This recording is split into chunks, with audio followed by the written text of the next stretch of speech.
Hi friends, मैं हूं doctor प्रीति। आप सभी का हमारे YouTube channel medic health care पर बहुत बहुत स्वागत है। आज हम बात करते हैं खांसी की। क्या होता है ये खांसी, कितने प्रकार की होती है, क्या इसके कारण होते हैं और क्या सबसे बेस्ट होम्योपैथिक मेडिसिन है, टॉप होम्योपैथिक मेडिसिन जो उनकी आज मैं बात करूँगी। तो जैसे ही ये सर्दी का मौसम शुरू होता है तो सर्दी जुकाम हर घर में देखने को मिल ही जाता है, छोटों में, बच्चों में, बड़ों में। मतलब बच्चों में होता है क्योंकि उनकी इम्यूनिटी वीक होती है, अभी पूरी तरह से डेवलप नहीं होती है, तो उनमें देखने को मिल ही जाता है। फिर एक को होता है तो वो एक से दूसरे को, दूसरे से तीसरे को फैल जाता है। इस तरह से इसका ये चलता रहता है प्रोसेस। तो जो खांसी क्या होती है, ये एक रिफ्लेक्स एक्शन है। इस पे ज़रूरी है कि ये हमारे श्वास नली को क्लियर करने के लिए खांसी आती है। मान लो सांस नली में कुछ है, कोई इरिटेंट्स है, कुछ म्यूकस है, कुछ है, तो उसको क्लियर करने के लिए खांसी आती है हमें। ये रिफ्लेक्स एक्शन है, ये अच्छा है। बट जब ये बढ़ जाता है तो इससे दिक्कत है। तो ये खांसी पहले तो ये एक्यूट खांसी बोलते हैं, जैसे शुरू होती है खांसी अप टू 3 वीक, मतलब 3 सप्ताह तक जो होती है उसको हम एक्यूट कब बोलते हैं। और उसके बाद में 3 to 8 वीक, मतलब 3 से 8 हफ्ते तक ये हम सब एक्यूट बोलते हैं। उसके बाद में मान लो किसी को 2 महीने हो गए, 3 महीने हो गए, उसको क्रोनिक कफ बोलते हैं, मतलब कि पुरानी खांसी। तो उसी हिसाब से थोड़ी हमारी दवाइयाँ भी चेंज हो जाती हैं, इसलिए आपको ये बताना ज़रूरी है। अब हम बात करते हैं इसके कारण क्या होते हैं, खांसी क्यों होती है। तो पहले तो एक वायरल इन्फेक्शन की वजह से हो सकती है। वायरल इन्फेक्शन इन्फ्लुएंजा वायरस की वजह से होती है, या फिर किसी किसी को बैक्टीरियल कोई इन्फेक्शन हुआ है, लाइक ब्रोंकाइटिस हुआ है या फिर निमोनिया वगैरह हुआ है, तो उसकी वजह से ये खांसी देखने को मिलती है। या फिर कोई स्मोकिंग करता है, कंटिन्यूस स्मोकिंग करता है, तो उसके लंग्स में हमेशा धुआं सा बना रहता है, एक इरिटेंट सा बना रहता है, उसकी वजह से उसको थोड़ी थोड़ी थोड़ी थोड़ी खांसी आती रहती है। या फिर किसी पेशेंट की पहले से कोई ऐसी मेडिकल कंडीशन है, उसकी दवाइयाँ चल रही हैं, एसीई इनहिबिटर्स बोलते हैं जिनको, जो कि बीपी कंट्रोल करने के लिए दवाइयाँ दी जाती हैं, तो वो भी थोड़ा बहुत कफ को इंड्यूस करती हैं, खांसी को कहीं ना कहीं उत्साहित करने में थोड़ा वो अपना सहयोग करती हैं। तो ये सारी चीज़ें हैं जो कि खांसी का मतलब रीजन है, जो खांसी करवाते हैं, खांसी के लिए रिस्पॉन्सिबल हैं। तो अब बात करते हैं इसके लक्षण क्या है, सिम्टम क्या है, किस तरह की खांसी। तो पहले तो एक सूखी खांसी होती है, जो बिल्कुल ड्राई कफ होता है, जिसमें कोई बलगम नहीं होता है। एंड सेकेंड नंबर पे बैड कफ होता है, जो गीली खांसी बोलते हैं, जिसमें कि म्यूकस निकलता है, स्पुटम निकलता है, तो उसको हम गीली खांसी बोलते हैं। ये जब होता है जब बहुत ज़्यादा दिन हो जाते हैं, स्पेशली क्रोनिक कफ में ही देखने को मिलता है ये। सोर थ्रोट रहता है, मतलब गले में कुछ सोरनेस जैसी रहती है, कुछ लगता है छिला छिला टाइप का लगता है, हेडेक रहता है, बदन दर्द रहता है, और बुखार भी देखने को मिलता है। ज़्यादातर मरीजों में जो क्रोनिक कफ हो जाता है उनमें चेस्ट पेन की भी समस्या रहती है, छाती में दर्द भी देखने को मिलता है। ये सारी समस्याएं रहती हैं। अब हम बात करते हैं होम्योपैथिक मेडिसिन की, कि सबसे अच्छी बेस्ट होम्योपैथिक मेडिसिन क्या है। वैसे तो हर केस में, हर कंडीशन में आप डॉक्टर की सलाह से मेडिसिन लें तो ज़्यादा अच्छा है, क्योंकि बहुत सारी मेडिसिन होम्योपैथी में, हर पेशेंट पे अलग मेडिसिन आती है उसके सिम्टम के बेसिस पे। पर मैं यहाँ बात करूँगी जो बहुत अच्छी, सबसे अच्छी, जिनके 100% रिजल्ट रहते हैं, वो मेडिसिन क्या हैं, उनके सिम्टम क्या हैं। अगर उनमें से कोई सिम्टम आपको मिल रहा है तो आप वो मेडिसिन यूज़ कर सकते हैं, जब तक डॉक्टर के पास नहीं जा पा रहे हैं। मेडिसिन आती है हमारी एकोनाइट नेप्लस। एकोनाइट 30 CH पोटेंसी में हमें दिन में 4 बार 2-2 ड्रॉप करके लेनी है स्टार्टिंग में। जैसे जैसे आपको रिलीफ मिलता जाए आप कम करते जाएं।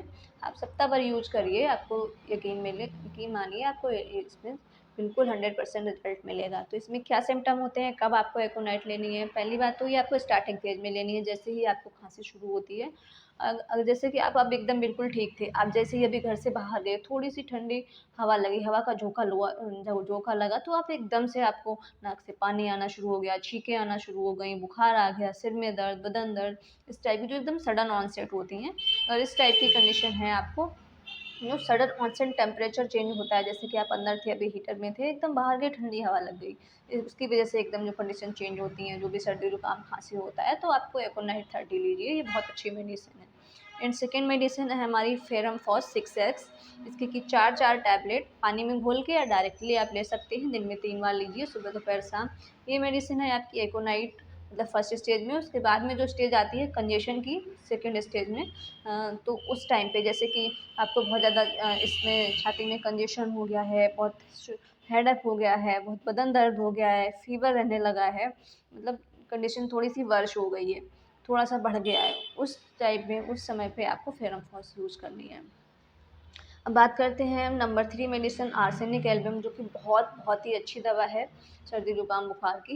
ये उस कंडीशन में यूज़ करनी है जहाँ पे आपको लगता है कि मतलब काफ़ी बिगड़ गया है जुकाम, काफ़ी पक गया है, खांसी भी हो रही है, रात में सोया नहीं जा रहा है, लगातार रेस्टलेसनेस रह रही है रात में, बहुत एकदम एक एंजाइटी सी रहती है, बेचैनी रहती है, इस टाइप की चीज़ें हो रही हैं।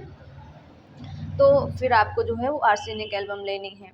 बहुत ज़्यादा स्किन जो है वो छिली-छिली रह रही है, नाक की स्किन छिल गई है, अंदर थ्रोट में भी स्किन छिली-छिली रह रही हो, अगर इस टाइप की कंडीशन है, रात को बहुत बेचैनी हो रही है, नींद नहीं आ रही है, रेस्टलेसनेस रह रही है, तो आपको आर्सेनिक एल्बम लेनी है। बहुत थोड़ी-थोड़ी प्यास लग रही है 30, जो कि 2-2 ड्रॉप दिन में 3 बार ले लें, बहुत अच्छा आराम करती है। आप सप्ताह भर यूज़ करिए, अगर उससे पहले ठीक हो जाता है तो पहले बंद कर दीजिए, नहीं तो थोड़ा और बढ़ा सकते हैं।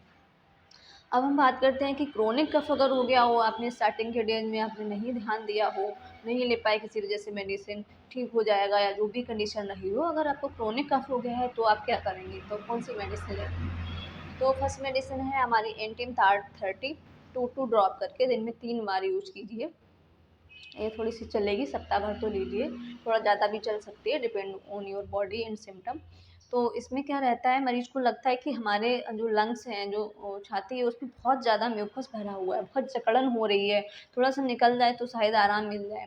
बहुत कोशिश करता है पेशेंट निकालने को खांसी के साथ में, बट कुछ भी निकलता नहीं है, और उल्टी सी फील होती रहती है, उल्टी हो जाती है, और जो गला है वो एकदम रुक जाता है, एकदम भीजिंग टाइप की साउंड आती है, मतलब अंदर कुछ भरा हुआ है। अगर इस टाइप की चीज़ हो रही है, पेशेंट बहुत ज़्यादा वीक है, वीकनेस हो गई है, वो स्लीपीनेस सी रह रही है, इस टाइप की कंडीशन हो रही है, तो आप एंटीम टार्ट 30 दिन में 3 बार 2-2 ड्रॉप लीजिए। एंड सेकंड मेडिसिन है क्रोनिक कंडीशन के लिए, वो है हमारी ड्रोसेरा रोटुनफोलिया, जो कि बच्चों के लिए भी काफ़ी अच्छी मेडिसिन है। अगर बच्चे हैं तो आप 1-1 ड्रॉप 3 बार दीजिए, अगर बड़े हैं तो आप 2-2 ड्रॉप 3 बार दीजिए। इसमें क्या देखने को मिलता है, किस टाइप की कंप्लेंट्स रहती हैं पेशेंट को, इसमें सोर थ्रोट, मतलब गला छिला हुआ रहता है, बहुत रफ रहता है, ड्राइनेस रहती है, ऐसा लगता है किसी ने चाकू से छील लिया हो, इस टाइप की चीज़ रहती है। जो आवाज़ रहती है, वॉइस रहती है, वो टोनलेस हो जाती है, एकदम रफ हो जाती है। वूपिंग कफ लाइक जैसे कुकर खांसी होती है, वो रहती है, ऐसा बच्चों में ज़्यादातर देखने को मिलता है, मतलब एपिसोड में आती है, एकदम एक के बाद एक के बाद एक एपिसोड में आती रहती है, मतलब सांस भी लेना मुश्किल हो जाती है, थोड़ी सांस भी नहीं ले पाते, इस टाइप की होती है, मतलब खांसते खांसते खांसते बच्चा एकदम उल्टी कर देता है, इस टाइप की खांसी होती है इसमें। और ऐसा लगता है मरीज को कि हमारे लैरिंक्स से हमारे गले में कुछ रेंग रहा है, कुछ कुछ कपड़ा जाए इस फेदर टाइप का है, कुछ कीड़ा रेंग रहा है, उसकी वजह से खांसी और आती रहती है। बच्चा दिन भर सही बने रहेगा, लेकिन जैसे ही वो लेटेगा, जैसे ही अपना हेड नीचे रखेगा, बेड पे जैसे ही लेटेगा, वैसे एकदम कांस्टेंट उसको खांसी शुरू हो जाएगी। इस टाइप का हो रहा है तो भी आपको ड्रोसेरा बहुत अच्छी सूट करेगी, आप ड्रोसेरा ज़रूर दीजिएगा। एंड थर्ड मेडिसिन है हमारी क्रोनिक कंडीशन के लिए स्पोंजिया। स्पोंजिया 200 सुबह दोपहर शाम 2-2 ड्रॉप लें, आपको कुछ दिन लें, सप्ताह भर यूज़ करें, आपको इससे बिल्कुल ठीक हो जाएँगे, अगर आपको सिम्पटम मैच कर रहे हैं तो। इसमें क्या कंडीशन रहती है, एकदम गला में है ना वो सोर थ्रोट हो जाती है, स्पेशली आफ्टर अगर आपने कोई स्वीट थिंग्स खाई हैं, कोई मीठी चीज़ें खाई हैं, तो फिर ये सोर थ्रोट रहता है। खांसी कैसी होती है, एकदम सफोकेटिंग टाइप, लाइक हमें सांस नहीं मिल रही है, ऐसा लगता है मरीज को कि हम जो सांस है वो किसी स्पॉन्ज के थ्रू ले रहे हैं, किसी कपड़े के थ्रू ले रहे हैं, कि उसको अच्छे से सांस नहीं ले पा रहा है, एकदम बेचैनी हो जाती है, सफोकेशन टाइप का रहता है। बच्चा सोते सोते एकदम से रोने लगता है, चिल्लाने लगता है, क्योंकि वो सांस नहीं मिल पाती है उसको, तो एकदम वो बेचैनी होकर घबराहट होकर उठ जाता है, रोने लगता है। इस टाइप की बिल्कुल सूखी खांसी, एकदम सीटी की आवाज़ होती है खांसी पे, अगर इस टाइप की खांसी हो रही है तो आप ड्रोसेरा वो सॉरी स्पोंजिया 30 लें। स्पोंज ये सारी मेडिसिन नहीं आज का टॉपिक रहा। अगर हमारा वीडियो आपको इन्फॉर्मेटिव लगे थोड़ा भी, तो आप इसको लाइक करिए, सब्सक्राइब करिए चैनल को, और शेयर करिएगा अपने पास पड़ोस में अपने फैमिली मेम्बर्स को।